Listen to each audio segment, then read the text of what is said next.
Pursue what catches your heart, not what catches your eyes. Roy T. Bennett. Welcome to the Guyana Dialogue. I am your host, Shamiza Ali.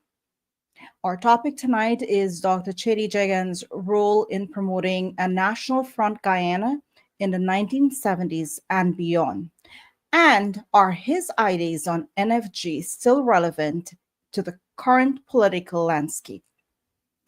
The Guyana Dialogue is being sponsored by a coordinating council of Guyanese based in the US, UK, Canada, the Caribbean, and Guyana. Please welcome my moderator for tonight, Dr. Tara Singh. Thank you very much, Shamiza, and welcome to our viewers. Our panelists tonight are Professor Muniram Budu and Dr. Gangaram Das. Hello, everyone. Thank you, Shamiza. Welcome. And please be reminding funding support is by well-known philanthropist Dave Narayan from Dave West Indian Imports. Please remember to support him. He has been sponsoring this program for over 3 years. Our guest tonight is a social scientist and social commentator. Please welcome Professor Narayan Persaud. Hello. Welcome, everyone. Dr. Tara, please go ahead. We haven't seen Professor Budu. He's having some technical difficulties. He will join us shortly. Okay. All right. Thank you. Thank you very much, Shamiza. Welcome to Dr. Ganga, Professor Budu, and we are happy to have Professor Narayan Persaud here with us. Professor, I don't know, I've got cut out of this. I suddenly got cut out from the program. I don't know why.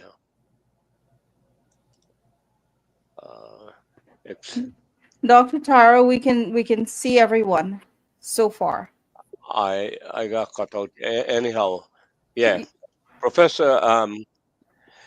In 1970s, I believe you were given a mandate by some group. I don't know whether it's PPP or what group, to do a position paper on the formation of a national front government. To look into the possibility of doing that, and this was an idea that Dr. Jagan carried forth even prior before the 1992 regional and general elections. So can you please tell us what role you have played in that? Who asked you to do this position paper? Who you submitted to? And what's the outcome? Briefly give us a snapshot of that. Yes, Dr. Tara. I was a lecturer at the University of Guyana at the time, and I got to know Dr. Jagan through my brother-in-law, Daya the late Daya who was jailed in Sibley Hall. He was a PYO organizer in the 1960s. And so I met Dr. Jagan through him in New York and in Orlando. So when I started teaching at the University of Guyana, I began to meet with him, and we used to have different discussions on the political situation in the country. And when Burnham was contemplating a change in a referendum to the Constitution, Dr. Jagan was looking for ways to contest that referendum. And we started talking about the coalition government, and then the concept of a national front government came up. After he explained to me his concept of what a national front government should be, I brought up some issues that I thought at the time was not well thought out for the Guyanese situation. And he was the one, Dr. Jagan was the one, who asked me to write what my views, including his thinking, on what the National Front government should be. And that's what precipitated my article that followed in the Sunday Mirror at that time. I think was um, in 1978, I think, if I'm not mistaken. It's been a long time, so I can't remember exactly the date, but that's how that came about. Now, if I should put this in perspective,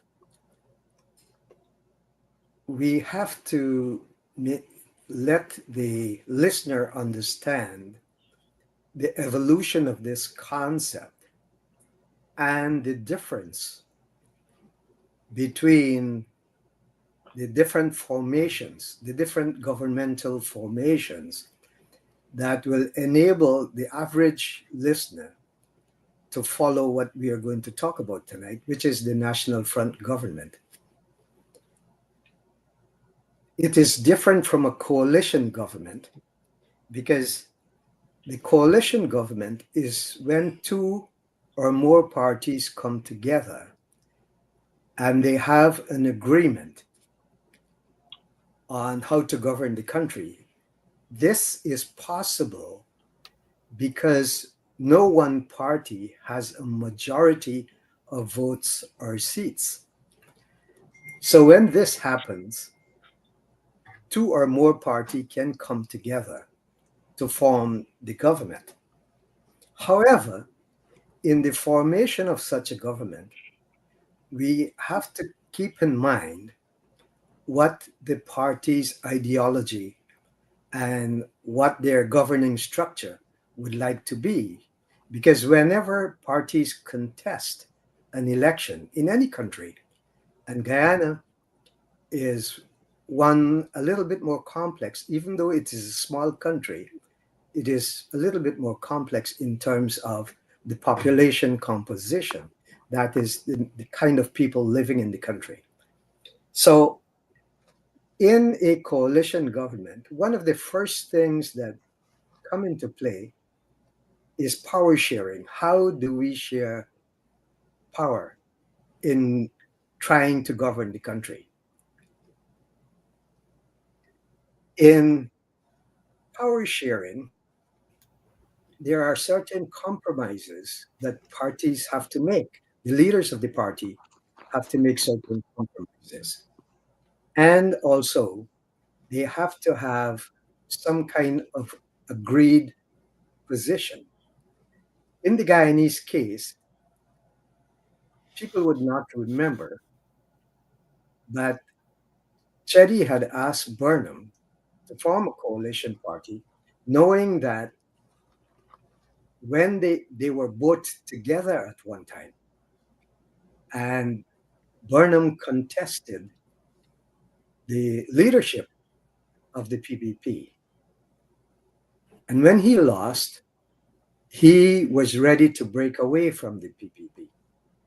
So Cheddi was willing to make some kind of coalition with Burnham to really fight the colonial system. One has to understand, and the people today, the younger generation today, they cannot understand, they may or may not understand the conditions under which Cheddi was negotiating with Burnham, because the two of them had to come together to fight the colonial regime.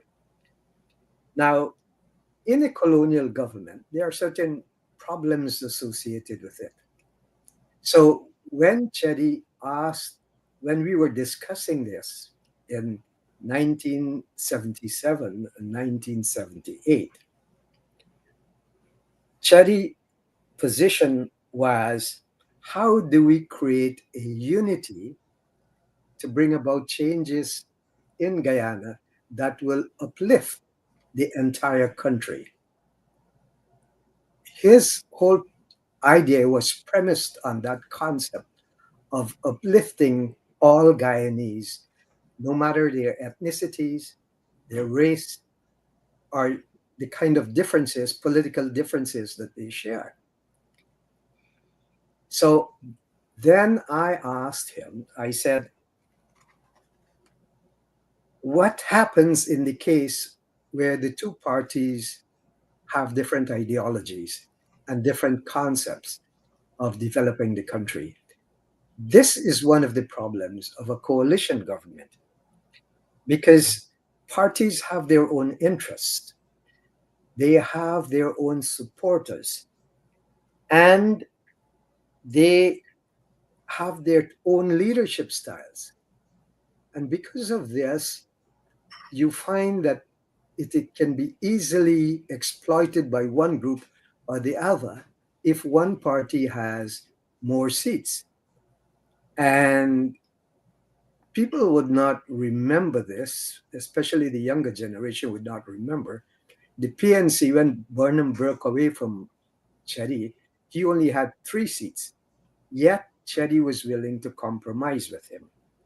And so when he and I discussed his concept of the coalition government, I said, are you willing to get into the same kind of struggles that you had? Now, we have to remember that Cheddi was basically an idealist. And people, you hear people say that he was a communist and he was this. But one of the things I have found in talking to him is that he was more of an idealist. And the reason I came up with that in assumption of him is that Cheddi maintained very high principles all the time. He, I would say, for me, I don't know for others, that he was a very noble man. He wanted to represent everyone. And he would like to get people involved of all races, all ethnicities, involved in the upliftment of themselves and the country as a whole. Given his idealism, he was always striving for perfection. And I think some people might say that's a flaw, some people might say that's a strength. But depending on the viewpoint of who is doing the analysis or what their beliefs are, they would see that as a weakness, because when you strive for perfection in politics, you are more likely to be seen as impractical and unreasonable, because here again you find your views. So these are the things that one has to understand where Cheddi was at the time I was talking to him in 77, 78. Okay, So let me just ask before we proceed. When he spoke with the National Front government in the 78, 77, 78 period,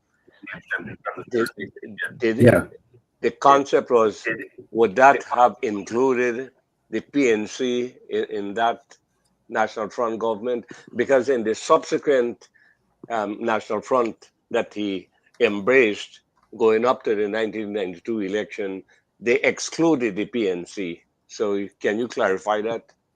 yeah, the exclusion of the PNC at that time was because he had already made overtures to Burnham, which Burnham rejected.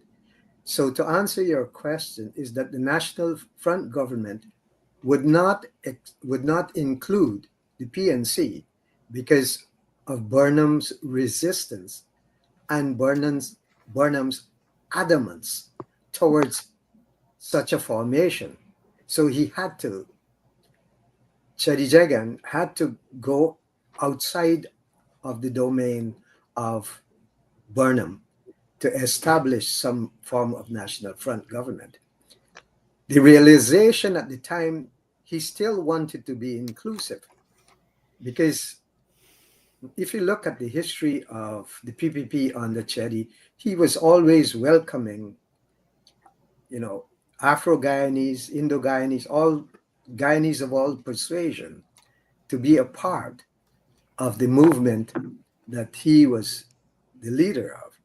And also again, to go back to your question, Dr. Tara, is that when I asked him, do you would like to get the same kind of leadership arguments or the leadership control that Burnham was seeking in 1957, that do you want to go that all over again? And he had to admit that Burnham had an unwillingness to have any kind of alliance with the PPP.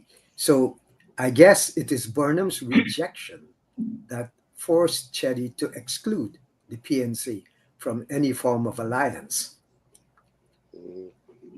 Okay, thank you. Let me put you on to Professor Buru for his comments and questions. Professor Buru. Dr. Persaud, good to see you again. Yes. You juxtapose on the Ali's government your interpretation of Dr. Jagan's views on National Front government, and you found many similarities. But is the Ali's government a National Front government, or is Ali just governing properly in the context of Guyana? Well, in the context of Guyana, representation matters. To go back a little bit, if you don't mind, Dr. Wudu, I have to go back a little bit, because as you begin to think about a national front government as conceptualized later on by Cheddi, the national front government was different from a national front. A national front was made up for example, in England and in India, where in England you had a fascist movement that called itself a National Front movement, and that National Front movement was the cleansing of the country to, as some people say, to whiten the country again. It was more of a fascist movement. That was a National Front. In the National Front in India, I don't know if you recall, the Janata Dal under Singh was formed as a group of smaller parties that came together that supposedly represent the underclass and the working class. But then that movement broke off.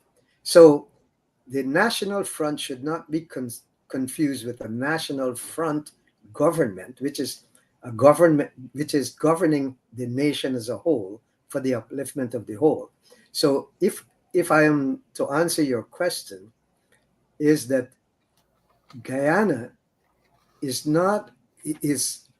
evolving towards the full concept of a national front government through its inclusiveness and through its developmental policies, which transcends racial boundaries or racial divisions in the country.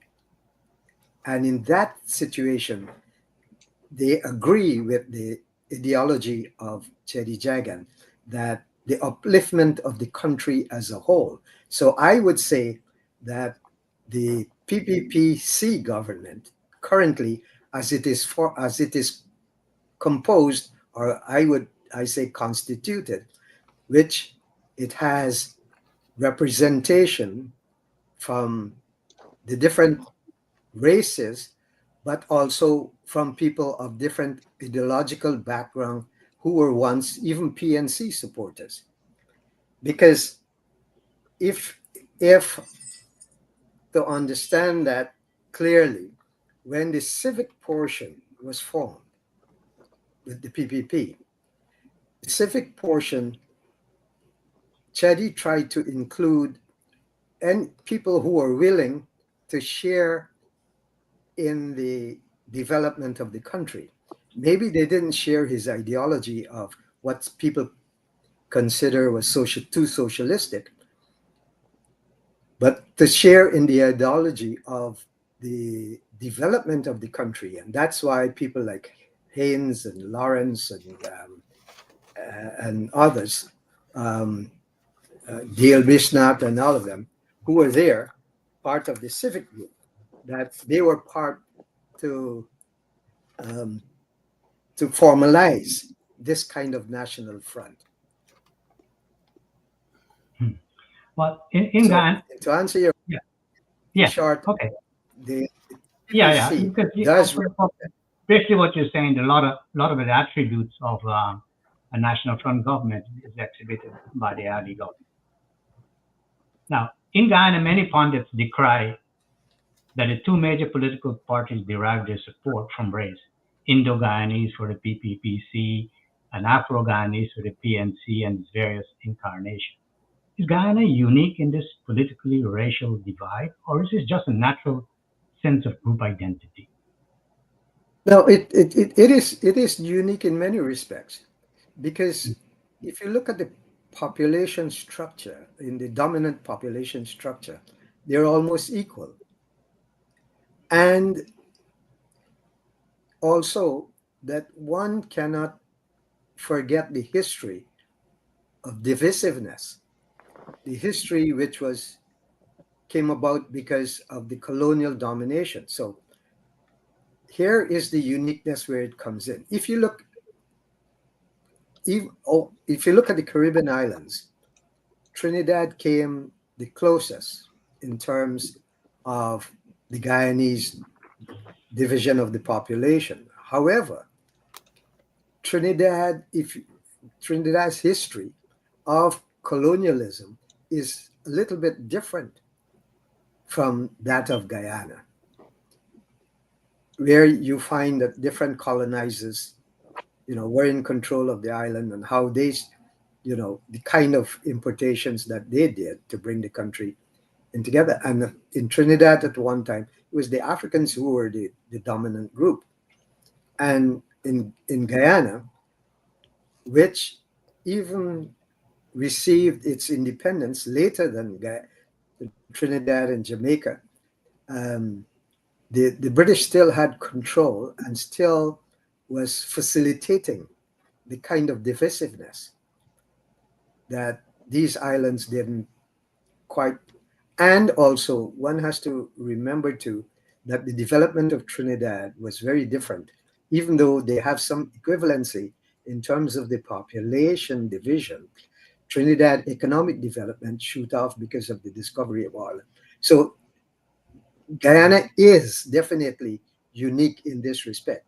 Plus, Trinidad does not have an indigenous population as such, which one has to take into consideration, because you cannot have the development and then forget a portion of about 10% or 7% of the population, leave them behind. So these are the things that you have to take into consideration with the divisiveness that makes Guyana very unique. Now, whenever the PNC governs, there is silence about a national front government or unity government. But then a cacophony arises for a national front government, unity government, or power sharing whenever the PPPC or PPP govern. Why is this? Well, the problem therein is that power sharing has to do with dominance, with control. And whenever the PNC, if you look back at the history of Guyana, whenever the PNC is in control of government, they don't want any sharing. But when the PPP is in control, they want sharing, but they not only want sharing within the governing structure, but they want sharing on their terms. If you share on the basis of party terms, then how can you develop the country? you cannot, because there is always going to be rivalry. And power sharing is different from the National Front government because there is not customarily a common ideology on which to work. And this brings about a lot of rift. And you're correct, Dr. Buru, that when the PPP is in government, they follow, if you go back and you look at the policies of the PPP over the years, they were more inclusive. They were always inclusive. In the early days, Cheddi had Bowman, and he even courted Wilfred White to be a part of the party. And he had Brinley Ben, and he had Nunes, and Wilson, and all of these people. When you look at Burnham government, it was very, very different. He had one or two or a handful of Indians that he could dominate over. But Cheddi was much more inclusive in that sense. So whenever the PPP is in government, because they can realize more success and bridge the population divide and the ideological divide, that's why the PNC is always clamoring. Because what result do they have? They don't have results to show. And to be included, they don't want to compromise. And so there is always this cry from the PNC, there's no power sharing, there's no governance, there's no representation, which are all fabricated because the elite the elite Afro-Guyanese want to govern in accordance with their terms and not in terms for the development of the country as a whole. And so there is always going to be rift within, and also there is always going to be discontent. And what this does, it stymies the development of the country, and it stymies any kind of upliftment of the people as a whole, because it's going to be representation of segments of the population. And that's what the PPP does not want. Okay, Professor Budi, your last clarification. No, I pass to Gandhi and I'll come back later. Okay, Shamiza, I believe we can take a break now. Shamiza, are you hearing me?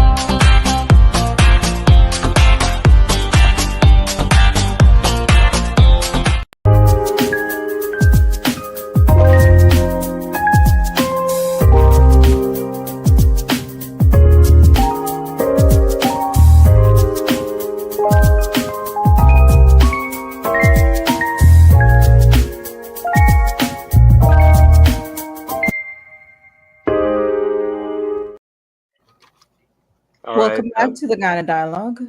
Go ahead, Dr. Tara. Thank you.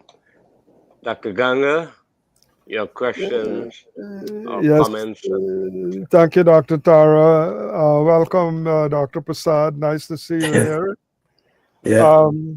You gave us a good background. Cheddi Jagan was anti-colonial in the 50s and the 60s versus Burnham, who was keen on power sharing.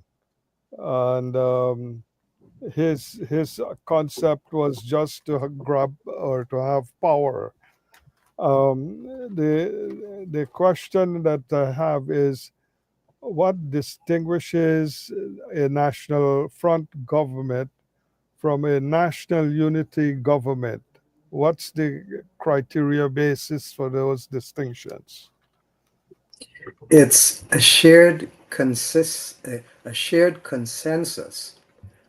on the governance of the country, and also in accordance with the principles of that governance. When I say the principles of the governance, I mean the economic policies, political policies, social policies, all of these policies of governance, because a society is made up of institutional arrangements. You have the you have like if to go on, you know, kind of textbook kind of interpretation of what those institutions are. You have the family, you have education, you have political institutions, you have health institutions, you have economic institutions, and there have to be a convergence. Now, in a national front government, there are certain agreed upon principles that are not going to be so contentious. And so, to create that consensus, it's not so much based on like who is the dominant force, but what are the needs of the people of that country. Because if you start thinking about the needs of the country and how to uplift everybody as a whole, then you have to have some kind of consensus. And if you are wedded to some form of political ideology that is not grounded within the national context, when I say grounded within the national context, I mean the realities of Guyana. For example, you have a sugar industry that was up and coming before the discovery of oil. If you realize that, Dr. Ganga, is that after the discovery of oil, the politics became more contentious. And it is because who controls the economic aspect of the country. So the National Front government is not only focused on the economic aspect of the country, that yes, the economic aspect of the country can accrue you the kind of wealth to develop the country as a whole, but then you cannot go about developing the country unequally or segmentally to benefit one sector or one race. And we have to remember at all times that Guyana is made up of 6 races. If you tell that to the younger generation over here, for example, externally, they wouldn't understand what those 6 races are and how meaningful it is. Now, yes, do we, because of their minority status, do we forget one racial group as opposed to benefiting the other racial group? So the National Front government is you have to have some kind of collective political consciousness that are not rivaling each other, not the ideology of the party, but the consciousness that is tied to the needs of the country in terms of the developmental needs and the upliftment of the people as a whole. I don't know if that makes sense. Yeah, well, I see it's a difficult task to merge philosophies. So the follow-up question would be, how can it be peaceful to the PNC, this concept of, let's say, democratic centralism, would it be acceptable? How can they sell it to them? Well, see, if we talk about, you know, democratic centralism and things like that, people who have this propensity, who have this inclination towards a segmented population structure, it would be very difficult to form a balance, or as I would say, and to equilibrate that difference. You have the, yes, we can tout, you know, democratic centralism and put it in fancy terms, but is it meaningful in terms of the nation as a whole, or is it segmented in terms of serving a particular population or a a segmented uh, group of constituents. Now, the representation have to come from the overarching structure of governance, not from the elites who have just political ideologies and shared political ideologies. If if you remember quite well, Dr. Ganga, and you have had discussions with Cheddi, that was considered one of his pitfalls, is that he had this overarching ideology that, and given his being an idealist, it it didn't transcend into the entire governance of the country. What the PNC wants is just clear dominance in some form. So it is very hard to have any kind of shared governance based on democratic principles as such, when those democratic principles are not in terms of the equal distribution of power in governing the country, and it's based mainly on political preferences. Yeah, Dr. Gang, go ahead. yeah. Okay. I see a second hurdle or a second problem, which is more practical.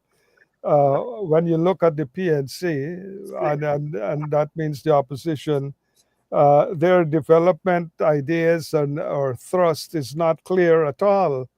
From the time they were in there, you never hear about development things. It's always demolishing this or that, closing sugar factories, and so on. Now, how can the PPP provide clarity so that its development thrust is acceptable to everyone?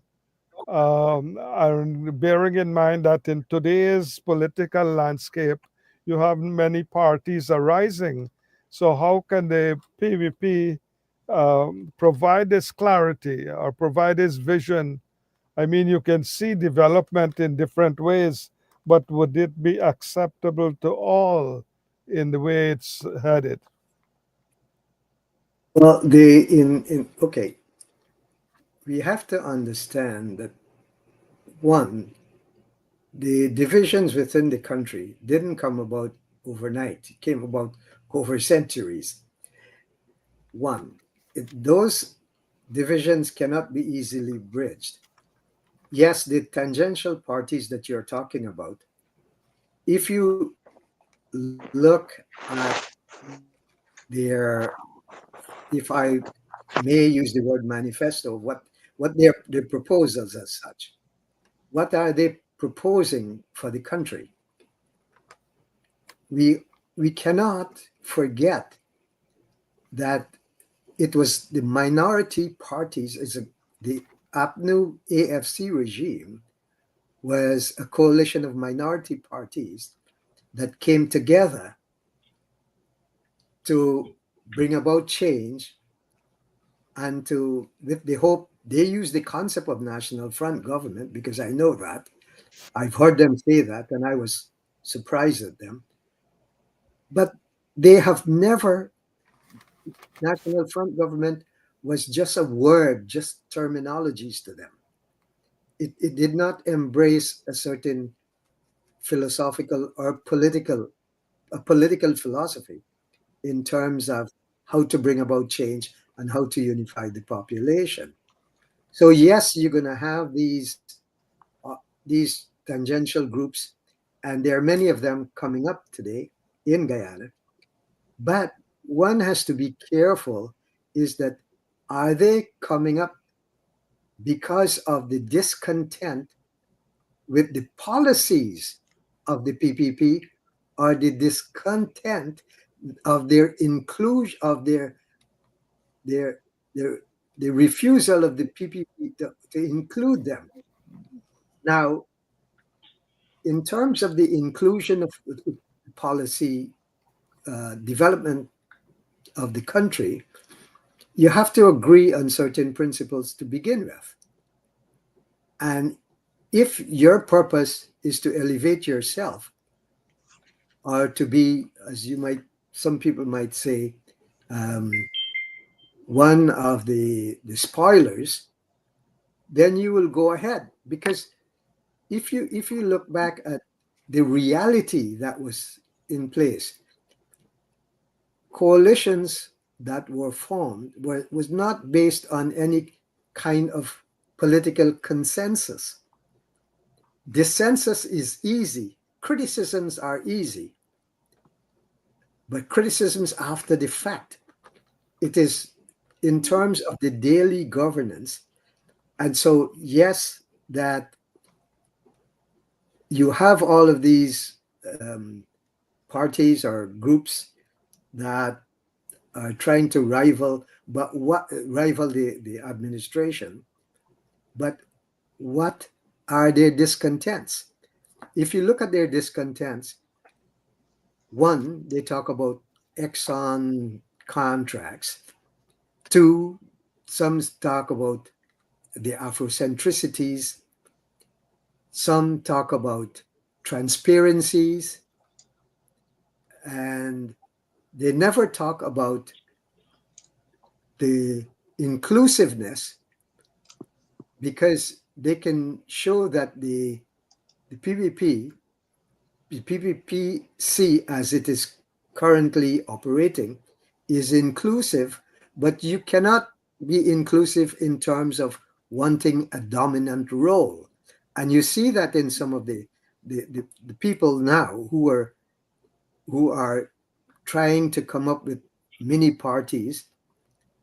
But what do we know? They don't have even consensus among themselves. So they are just spoilers in the scheme of the overall politics of the country. Do you see? Okay, that's very good. I appreciate that answer.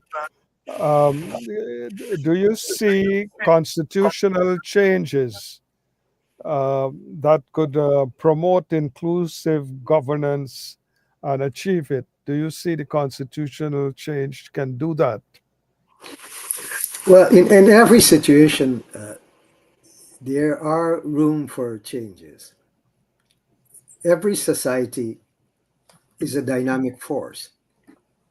And one has to realize, even the leadership of the PPP has to realize, that governance is not everlasting.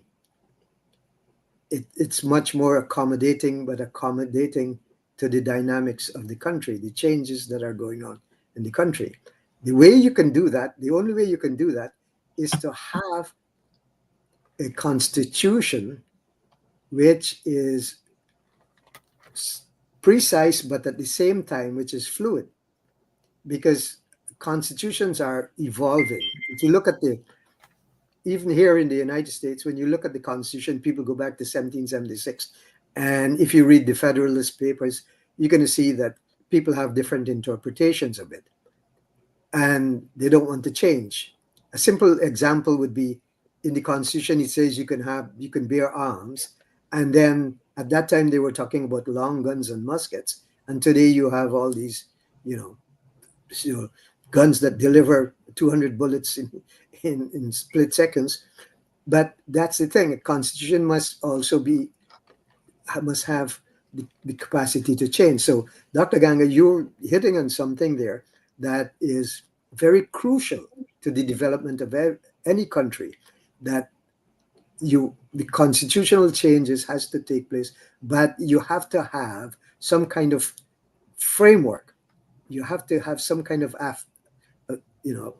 acceptable framework, so that people will feel that they are all equally represented and that they all have equal rights within the country. If any particular group feels that, and I'm not talking about the exploitation by politicians, for example, the Afrocentrists today in Guyana, and that's a borrowed term anyway,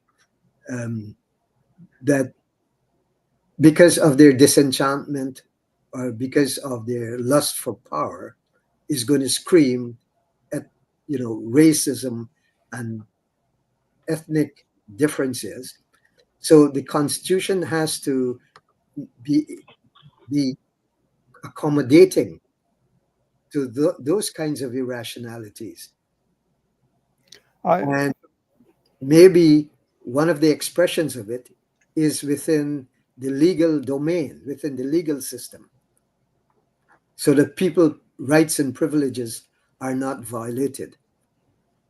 Okay. Yeah, just one last comment. Go ahead. I agree with you. A rights-based constitution can be the leveling ground for a lot of problems if Yes. that's enshrined in the constitution.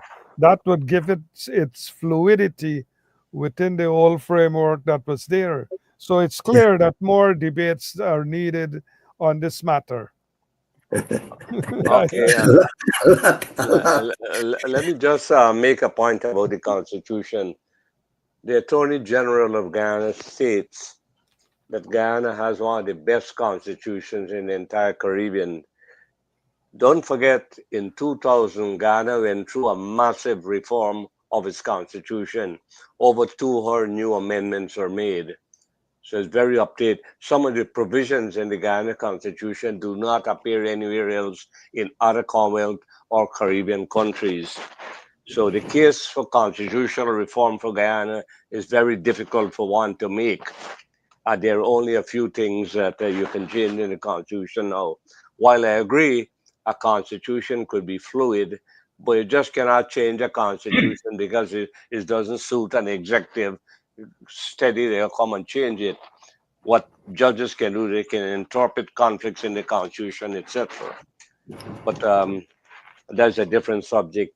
One of the things that we got to focus on for the benefit of viewers is that we need to elaborate or state clearly what's the difference between power sharing, government of national unity, and national front government.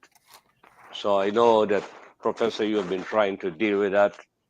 It's not a simple thing, but maybe at another occasion we can focus more on that. Um, in terms of the other aspect is about what I want to say is that going back to the National Front before Dr. Jagan accessed power again in 1992, there was a lot of activities getting the various political parties together, excluding the PNC. Now, the problem with that arose, they couldn't implement it because it again, who will get what position. Yes. The presidency, they rejected Jagan, Dr. Jagan as a presidential candidate. They even suggested Clive Thomas, and he was not accepted. Then they went to Bishop Randolph George, and he declined. So when Dr. Jagan saw that, he said, well, there's no point to pursuing a National Front government. So the National Front government is bedeviled with the same problem like in coalition government. Who will get what position? Like in the 64 when Dr. Jagan was negotiating with PNC, Burnham insisted he got to get 5 ministerial posts against the PP5, although Dr. Jagan was in power. And then afterwards, Dr. Jagan suggested, okay, we can get 6 ministerial posts and we'll give you 5.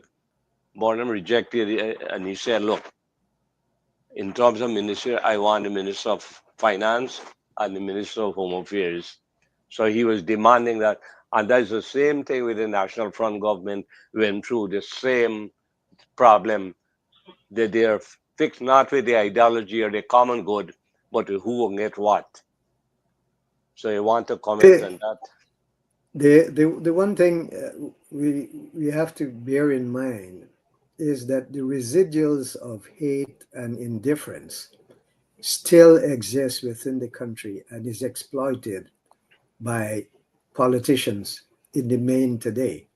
This was the groundwork that was laid by the British and by Dr. Tar, the thing you pointed out with Burnham, uh, his crave for power and leadership. Because Burnham was not only craving, he did not crave to be a part of the government, he wanted the leadership of the government even during Cheddi days. And so we have to remember those that residual, the residuals of that kind of indifference is still there. And yes, the Constitution has made certain accommodation, but as Dr. Ganga pointed out, and which you rightly noted, there are amendments. You don't change an entire constitution to please a particular party or particular group. But what you can do is to amend it. If it's a live document, then accommodation has to be made because the society itself is changing. Before the discovery of oil in Guyana, many people were saying that Guyana is one of the poorest country in the Western Hemisphere. And depending on who is doing the analysis, some people agree. Even today, people still dispute the poverty level of the country, for example. And you have written about that, Dr. Tara. So we have to make that accommodate, but we cannot expect that this is going to emerge overnight. When we look at what Cheddi was trying to do and what he was trying to achieve, he was trying to be accommodating all the time, and the kind of rivalry was beginning to be minimized. Because if you look at when he brought in the civic, for example, he gave ministerial posts to many of the civic leaders. For example, you had Dale Bisnat, I think it was education. You had Henry Jeffries even had a ministerial post. You even had DeSantos and D'Souza and all of them. They had ministerial positions. So in terms of that inclusiveness, it's going to be gradual, and it doesn't mean that the rivalry would cease immediately. But what the current PBPC is doing is being inclusive and trying to minimize the rivalry at the same time. For example, Burnham's son-in-law is an ambassador in the government, and I don't know all the players, but Sam Hines is an ambassador today from being, I think, the prime minister, and so you see it's a structure that is still evolving, and as you know, change does not come about overnight. That the social scientist in me will tell you that change in the material culture takes place first, and the non-material culture lags behind, so you get cultural lag. What that means? It means that people look for the economic, but they would not change their beliefs. They want economic success, but they still hold on to their beliefs and the traditional values that they have. So these are the things that take time. And so the indifference that we see especially in terms of race. And I think Dr. Ganga hit on a crucial concept there, that if they can see equality within the constitutional context in terms of their representation, equal representation, equality in terms of opportunities, that they will begin to realize that they are not being left behind because they are of a certain race or ethnicity. All right. This is Professor Budi, your last point. We are about run out program time. Okay. Dr. Persaud, government performances are generally evaluated using political, economic, and social lens, and we have concentrated mainly here on the political and social lens. perhaps we need to consider a problem-solving approach. First, in this type of approach, we need to identify the problems and their sources and find possible solutions, then select the best solution considering context. We then implement the solution, and then we regularly evaluate the results and then tweak them. Now, for the Guyanese context, three primary problems are racial discrimination, perceived or real, poverty, and underdevelopment. The source of racial division, as you have discussed, is colonization and political exploitation to gain political power. The source of poverty is lack of opportunities, and the underdevelopment is due to available funding, poor leadership, and mismanagement in the past. Now, what are the best solutions? In my view, Ali's government is providing them. Let me state that I'm not a member of any political party in Guyana, and my comments are simply as an observer. The Ali government is creating opportunities through a series of impressive infrastructure and economic developments in transportation, in education, agriculture, healthcare, the energy and mining, the billions of all kinds, housing, and other sectors of the economy. For Guyanese, regardless of race or religion or other division, to improve their living standards and well-being. The government realized that many Guyanese lack the training for these opportunities. So they are provided for skill set. They're provided free education and training. Also, Guyanese need financial help from the suffering and impoverishment that they suffer over the years. So the government provided cash grants and school children grants, increased pension, and so on. All these are provided without consideration of any kind of divide. So, and I think what has happened, the Ali government has actually provided the people with the promises they made in their manifesto. The results are generally spectacular. Of course, there are issues that need to be fixed, and I believe if they win the next election, they're going to fix them. What will a national front government or unity government bring to the table? I suspect that is chaos and economic destruction. What is your response? Well, it's how you look at national front government. As the PPP is currently organized, and its inclusion of the different segments, people from different segments of the population, that's a start. We have to keep in mind, Dr. Boudou, that changes does not take place overnight, or even, you understand this, even in 5-year periods or 10-year periods. Remember the time when they used to have a 5-year plan and a 10-year plan, and some countries even went further than that. That was dependent on the governance structure being in place that shares the policies or the ideology together. Now, Guyana being a divided society, like if you have a homogeneous population or close to a homogeneous population, meaning for the listener that people are more closely the same, then the changes can take place more rapidly. You have enunciated some of the changes or some of the initiatives that the current PPPC government has done or is still undertaking.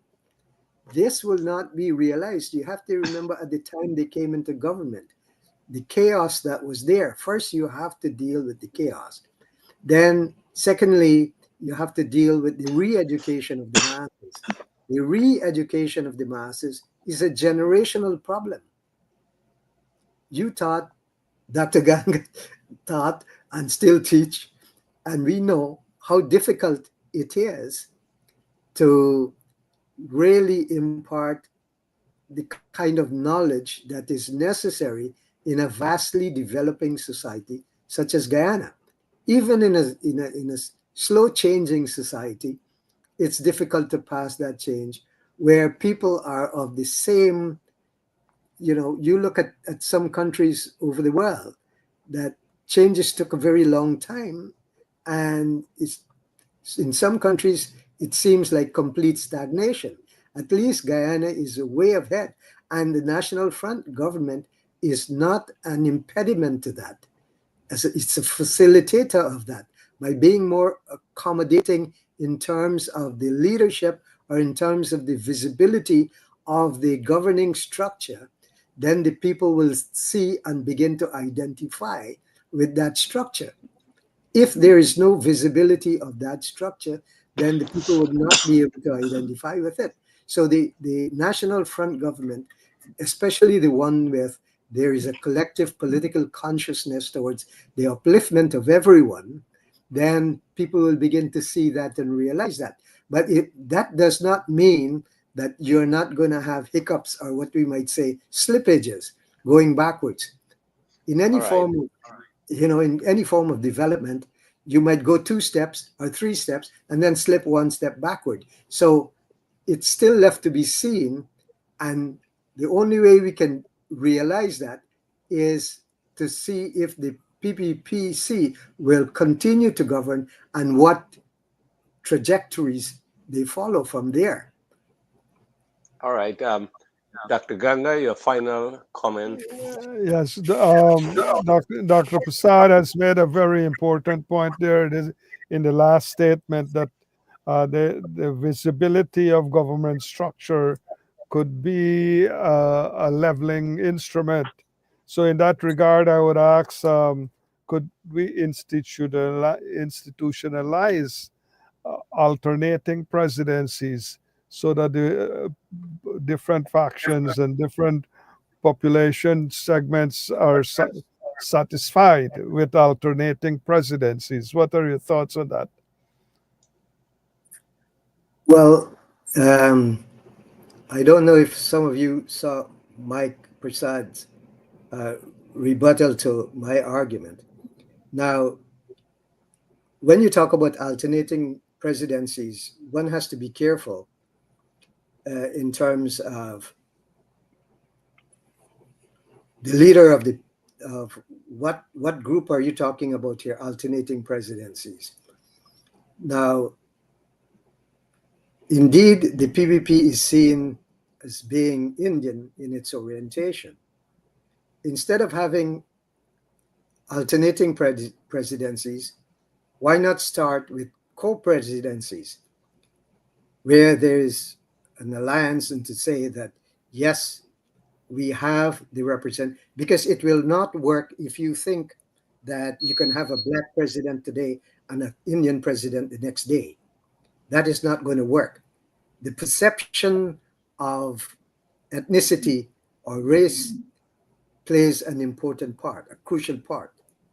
Now, the governing structure of a new and Guyana National Front government can implement a governing structure where you find that there is an equivalency in terms of leadership,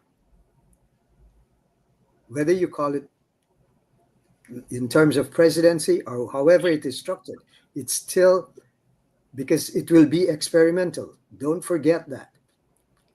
This is all going to be experimental. And if you, in any experiment, experiments can fail. And when you begin to alternate presidencies or presidents, then there is a perception who to blame, because the blame is going to say, okay, it was not during my presidency, it was not during my presidency. And so what you have rift, and you go back to the same place where you were. So one has to be very careful of talking about alternating presidency. Yeah. All right. Thank you, Professor. One final note I want to make.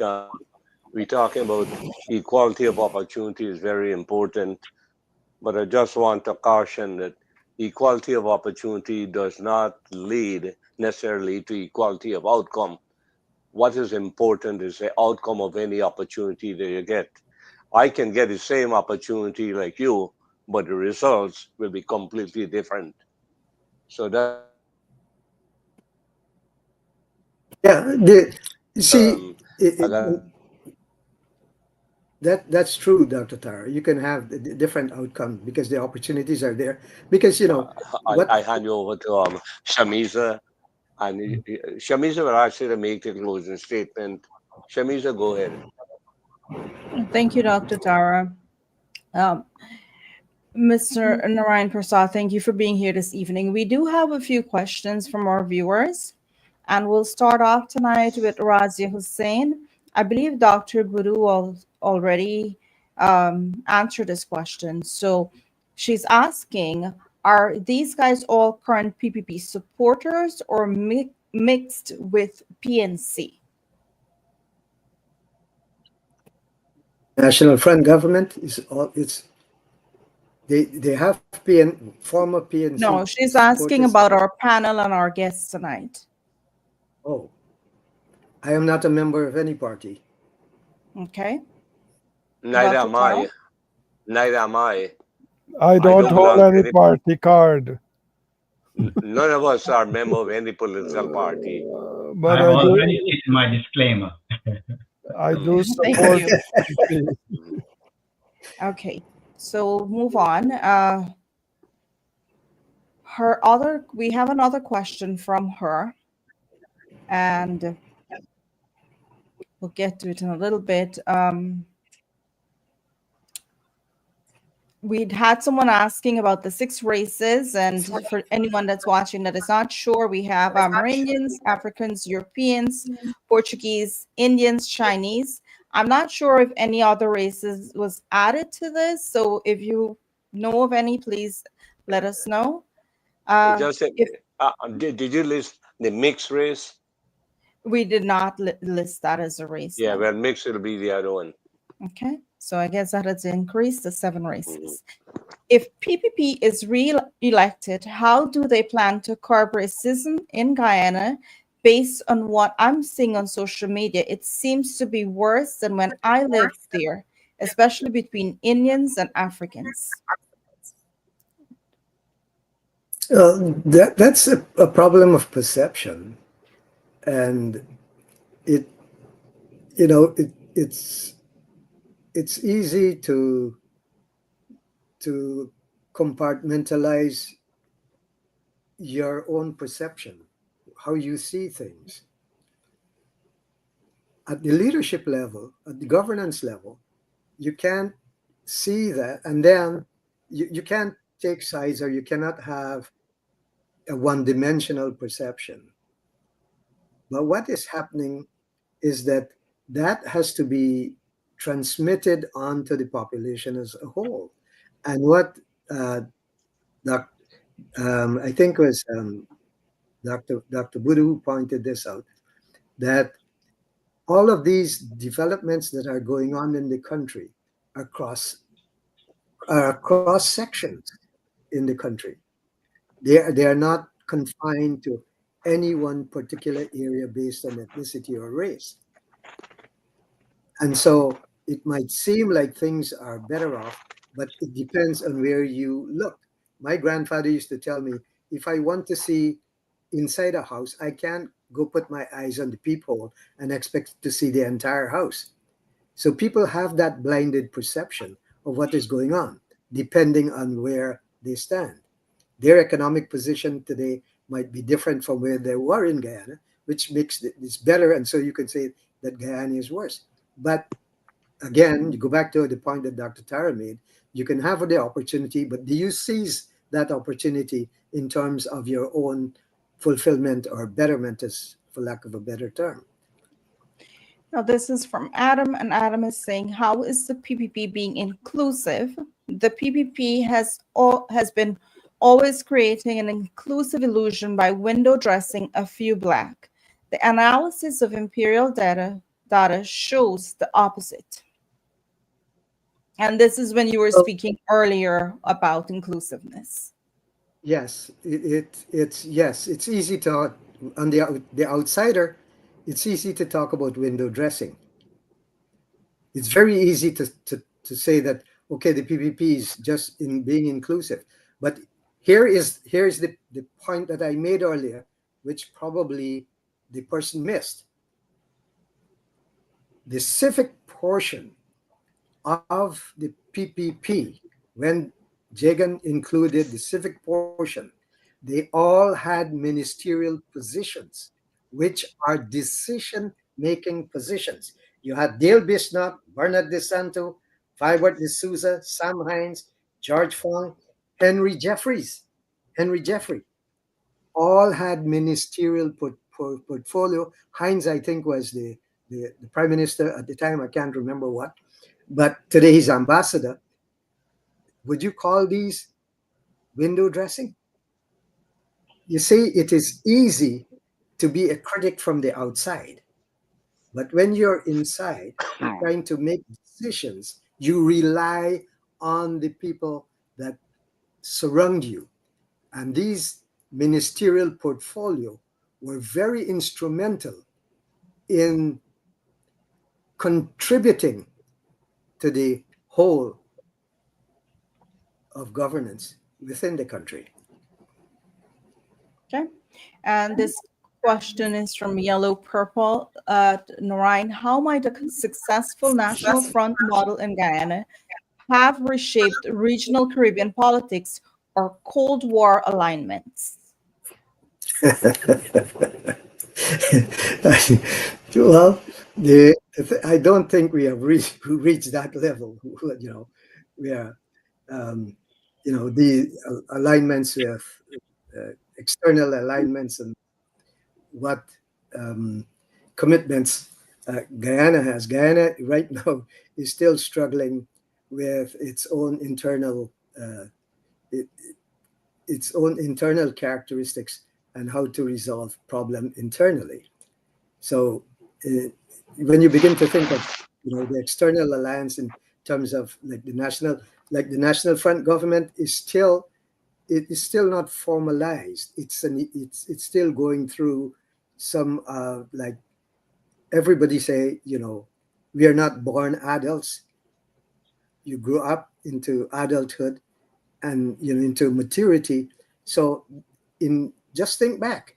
It's only a couple of years when you really think about this government being in place.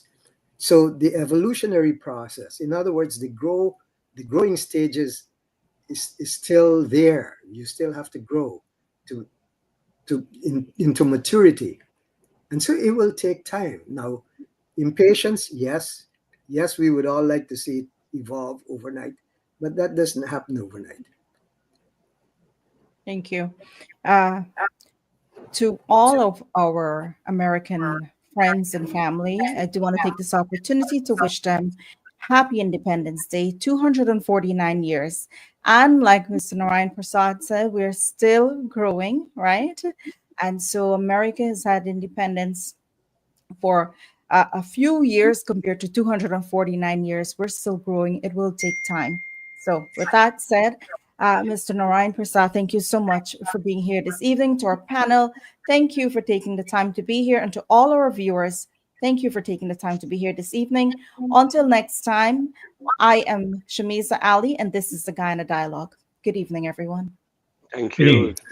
Thank you, Professor. Thank you, Professor Budu, Dr. Ganga, Shamiza. Thank you, everyone. Thank you, Until Dr. next week, all